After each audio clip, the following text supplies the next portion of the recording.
In landbou stop jou verantwoordelikheid nie bloot by jou plaashek of jou grensstraat nie. As boer lê jou verantwoordelikheid ook by jou buurman en hoe jou doen en late hom of haar beïnvloed. Oordraagbare veesiektes is hier ter sprake en regskenner Hans-Jurie Moolman werp vanoggend lig op boere se aanspreeklikheid en verantwoordelikheid in terme van hul vee. Daarna ontmoet ons Kwanalu Jongboer vir 2021, maar vir nou oor analise vir die jongste landbounuus.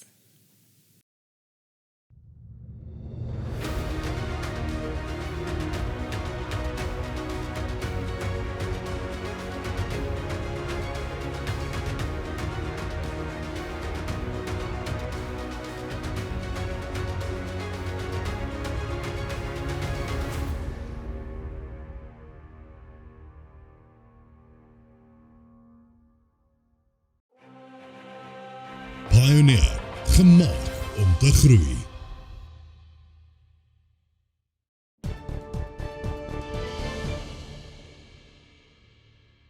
In today's news, Namibia has suspended the import of live poultry, birds and poultry products from Germany and the Netherlands. This follows outbreaks of the highly pathogenic H5N1 bird flu in these countries. Germany reported the bird flu outbreak on a goose farm at the end of October. An outbreak on a farm in the central province of Flevoland, Netherlands, has also been confirmed. The Namibian authorities have also prohibited the import and in-transit movement of live poultry birds, raw poultry products, live ostriches and ostrich products from the two countries.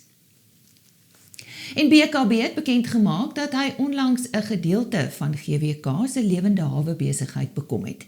Dit het betrekking op besigheid in die Humansdorpstreek as ook die Vrystaat bedieningsgebied. Hierdie verkryging vorm deel van BKB se groeistrategie om hul voetspoor in die lewende hawe en veilingsbedryf uit te brei. Volgens Dr. Kobus Oberholzer van BKB maak hierdie twee gebiede vir die besigheid strategies sin. Hy gesels nou hieroor. As ons verkrygings doen, is dit vir ons nogals belangrik om te gaan kyk na areas of plekke waar ons waarskynlik nog nie so 'n goeie verteenwoordiging het nie. En hierdie twee maak vir ons strategies baie sin. Dit is juist in areas waar ons nou nie noodwendig 'n sterk verteenwoordiging het nie, en daarom is dit vir ons strategies maak dit vir ons baie sin. Maar ook die Humansdorp gedeelte van GWK vergroot ook ons veiligingsinfrastruktuur, want saam met die transaksie kry ons ook toegang tot spesifieke veilingspunte wat vir ons veral teen die kus-tuinroete af 'n baie goeie vaste plek gee. Ja, ek dink ek sê baie die lewende hawe bedryf, of kom ons sê eerder die rooi vleisbedryf, is op 'n baie goeie plek. Ten spyte van baie drukgroepe en ander eetpatrone op 'n makrovlak is die groei in die vraag na rooi vleis wêreldwyd baie groot. So ek dink die bedryf is op 'n goeie plek. En daarom sien ons nog baie geleenthede, en ek dink deur die veilingsvoetspoor te verbreed, dink ek maak ons tog 'n bietjie groter en meer toeganklike veilings op 'n markplek vir ons kliënte ook binne hierdie positiewe uitkyk. En dit was dan Dr. Kobus Oberholzer van BKB. An extremely low global wine production volume is expected for 2021. This is according to the Director General of the International Organization of Vine and Wine, Paul Roku. He says this will be the third consecutive year of below average global wine production levels. Low volumes are anticipated in the European Union, notably in Italy, Spain and France. Meanwhile, Germany, Portugal, Romania and Hungary have recorded large wine harvests.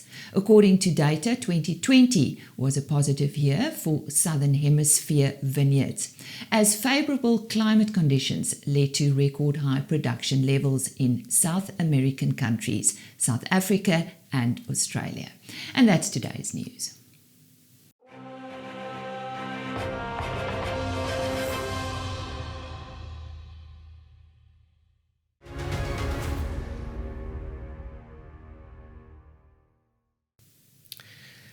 Wat om te doen wanneer 'n siek dier van jou buurman op jou plaas kom en dan natuurlik jou diere siek maak. Kom ons hoor wat het Hans-Jurie Moolman daaroor te sê vanoggend.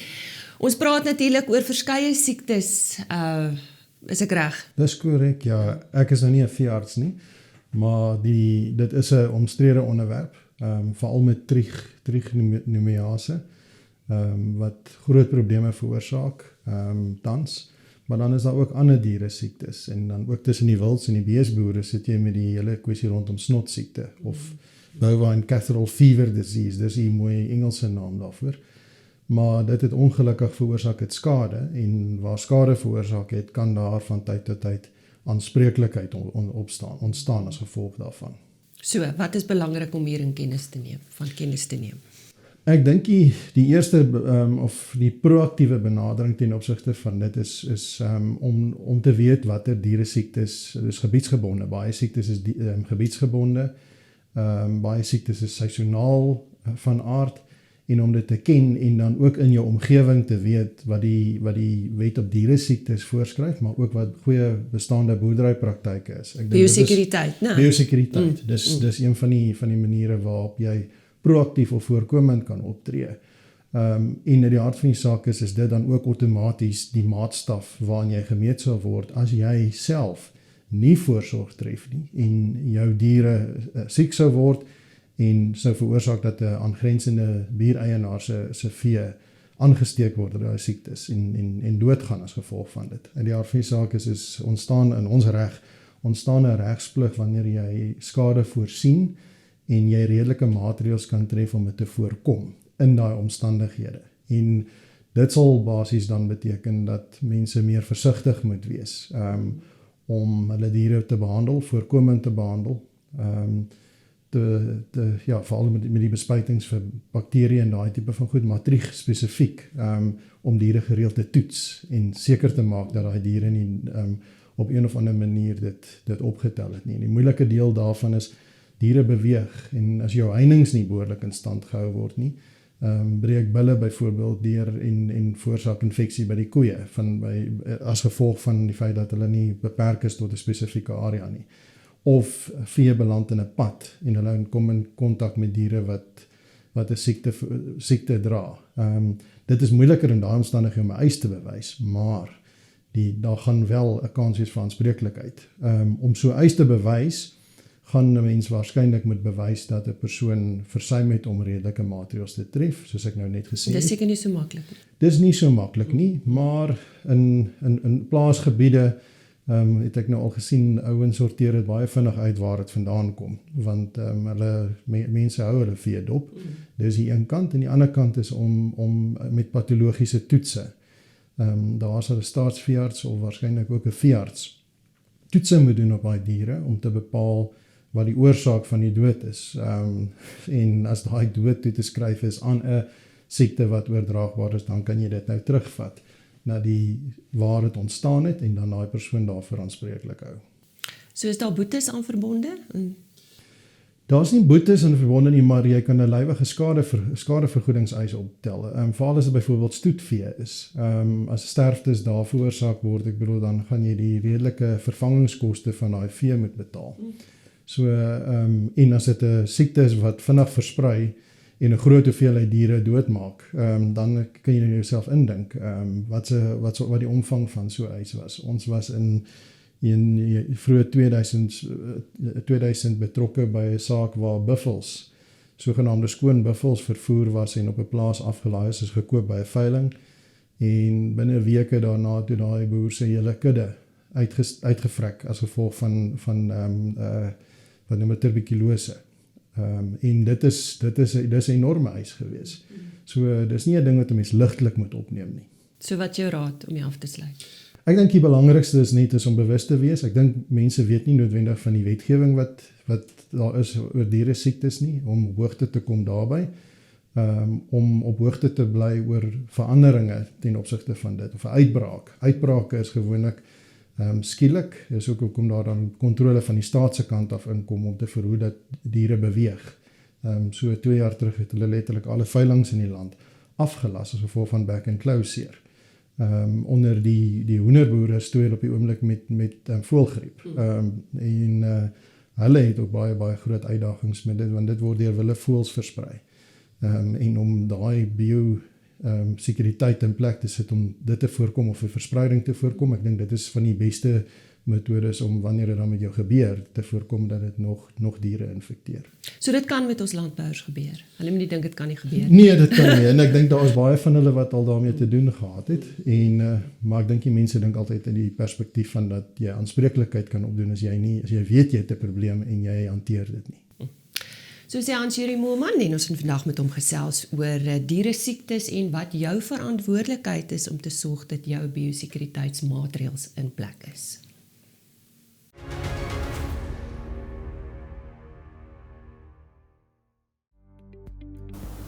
Goeiemôre kykers, die termynmarkte het verlede week so 'n bietjie gemeng vertoon. Wit en geel mieliepryse is effens op met onderskeidelik 0,2 en 0,7%, terwyl die koringprys met 2,1% gedaal het. Oliesade se pryse is ook met 0,1 en 3,7% swakker vir onderskeidelik sonneblom en sojabone, en dit kan deels toegeskryf word aan die versterking van die rand die afgelope week wat bietjie druk op hierdie pryse geplaas het. Goeie nuus is dat die olieprys skerp gedaal het week op week met 4,5% en soos reeds genoem weer rand verstewig het teenoor die dollar met 0,3%, teenoor die pond met 2,8% en teenoor die euro met 1,3%.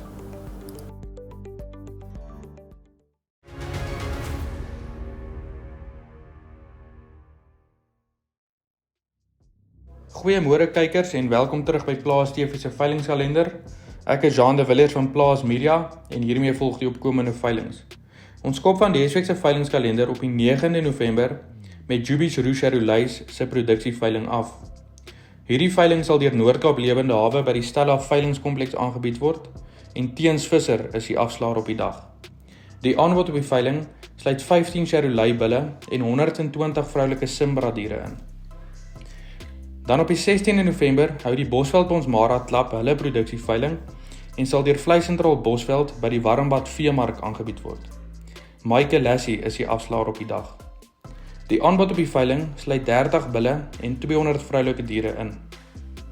Dan op die 18de November hou Lamus Bonsmara sy tweede produksieveiling en sal deur Vleissentraal Kimberley by die Rywelhou Vleissentraal Veemark aangebied word.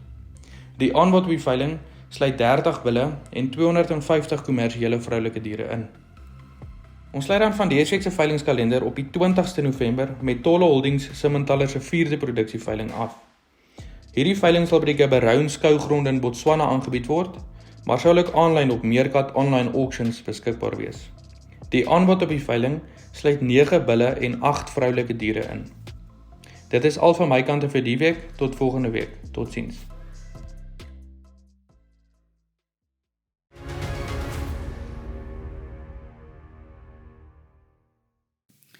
A sugarcane farmer in KwaZulu-Natal in the Richmond area, Brad O'Neill, has been named Kwanalu's Young Farmer for 2021, and he joins me now from his home.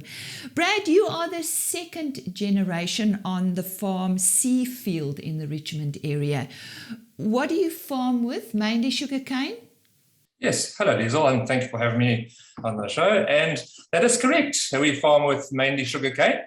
And I am indeed the second generation farmer on Seafield, which is our farm, currently that we've had in the family since 1994. And I'm a third generation farmer in the family, coming from the previous farm that my grandfather was on, the original family farm, which was in Eston, about 15 kilometers away, close by. But that's not where your interest in agriculture started. Yes, it actually started, I of course grew up on the farm, but as soon as I left school, first thing I did was go to varsity in Stellenbosch. Believe it or not, studied menselijke bewegingskunde, sports science, and that's where I met my lovely wife. And that was down there. So we, studying sports science, and I realized I didn't want to become a gym instructor or a personal fitness trainer. And I actually ended up getting into the wine industry. And after 8 lovely years there, I really enjoyed the people. Worked for some great wine estates like Paul Kluwer and Klein Constantia and Hartenberg, lovely people. And After my late father passed away in 2010, I thought, wow, I've got to give farming a go, come back to Seafield. I was a bit stressed trying to learn Zulu all over again, but it was somewhere there in the back of my mind. So, yeah, eventually we gave it a go, and here we are, 11 years later. And then you combined your knowledge and expertise with what's available on the farm and started the Sugar Baron Distillery. What do you produce and what made you start this business? Yes, Lisa. So Sugar Baron Craft Distillery, the whole dream of ours, it came to fruition in 2018, but we had the dream well before that. Of course, we've had a couple tough years with lockdown and the COVID virus, but we've got through it. We took it on the chin. But not talking about that, it's been an amazing journey, and it is certainly a passion of ours. Sugar Baron has grown from strength to strength, especially in the last couple of months, and especially more recently, also been awarded the Tiodo Agri-SA Kwanalu Young Farmer of the Year award in 2021. So I was very honoured with that. It came as a really good surprise. And for KZN, I'm obviously going to be going against the other 8 farmers from the other provinces, which is going to be a big contest. I mean, there's some wonderful farmers out there. But so we'll get to meet some of those guys later on in the year, in November. So we, it's been a wonderful last few months, especially. So we've grown really nicely. We've got into Joburg and Cape Town. We've got agents there. And of course Durban's growing quite nicely. But so our passion for this rum, it started. So we're making agricole, a style of agricole rum. We're obviously not allowed to call it rum agricole AOC because it's a protected designation in the Caribbean and Martinique specifically.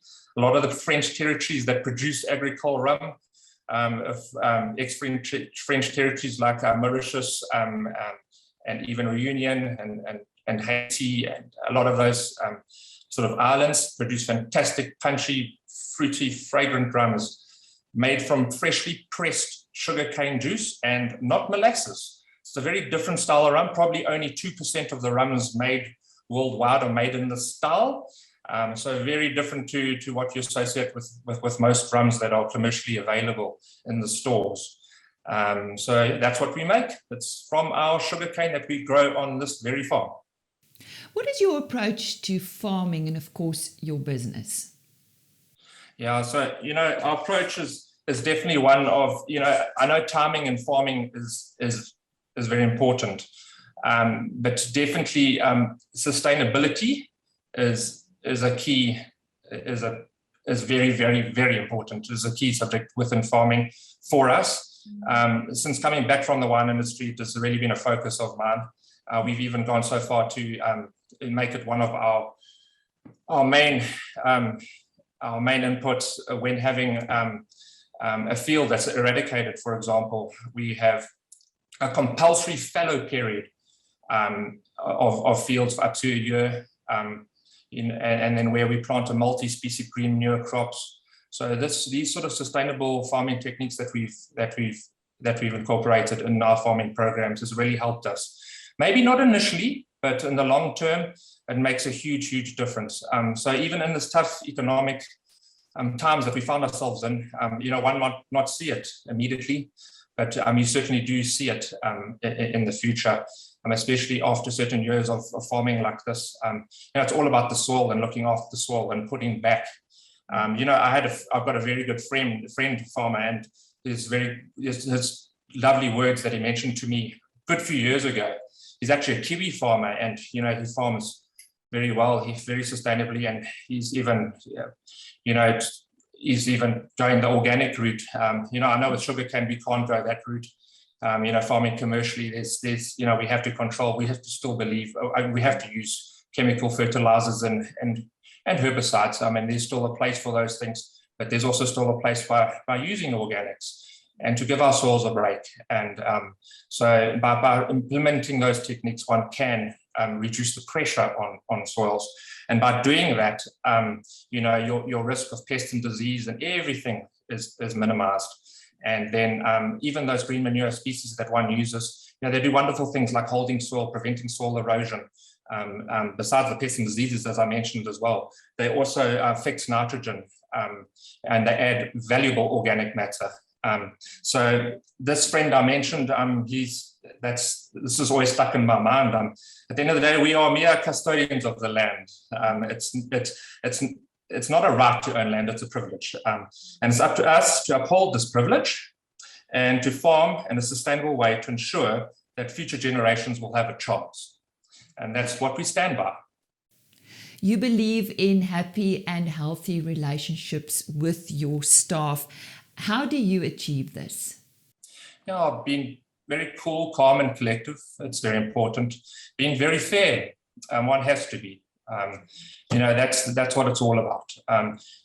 Having a happy workforce, everyone's treated equally and respectfully. And then, at the end of the day, there's a job to do. And if that job's done well, everyone's happy. Everyone gets paid at the end of the day. And we have a successful business. And we can look back on it, we can chat about it, and we can, go forward in a very positive manner. So that's what it's all about. It's about having a smile on our face, coming to work, having a chat, and continuing the day in a positive manner. We also got very low staff turnover. So at the end of the day, that's what it's all about. It's creating, we've got like a team here, we call it. It's not just individuals coming to work in a negative frame of mind. Oh, another day at work, let's drag our heads and drag our feet. We look at life, we look at the farm, our way of farming very differently. I think with that kind of energy and positive approach, anything's possible. And training and uplifting people is also very important to you? Yes, correct. There's ongoing training and upliftment for the local community. Sugar Baron, we sponsored a local soccer team. Their kits, their shirts, soccer kits, etc. And from being last in their league, they ended up second last year. So, it was really quite awesome to see. It's amazing what something so little can do for a little community soccer team. Yeah. So, if anyone remembers Napoli in Richmond, that's the team's name. Named after the famous Napoli in Italy. In closing, on a more personal side, you have your own family, and what do you do if you do not farm? I have 3 beautiful children. My wife and I, Marisa, that we love dearly. Their name's Alexander. He's my boy, he's 10 years old, and Ariane, my middle child. Roy Pop, she's 7 years old, and then our little sweetie. She's Angelina, another girl, she's 5. So in our spare time, obviously very little of that these days. We are flat out with the distillery and the farm, with Sugar Baron and on the farming sugar cane, of course. So a bit of spare time, obviously on the beach. When we do go on holiday, we love spending time at the beach when we can. And then, of course, maybe taking the kids fishing. We enjoy that, catching some fish. And just spending some nice time on the farm, walking, Brian, spending some good time with friends and laughing and having a good time. Yeah. And those were the words from Brad O'Neill. He was named the Kwanalu 2021 Young Farmer of the Year.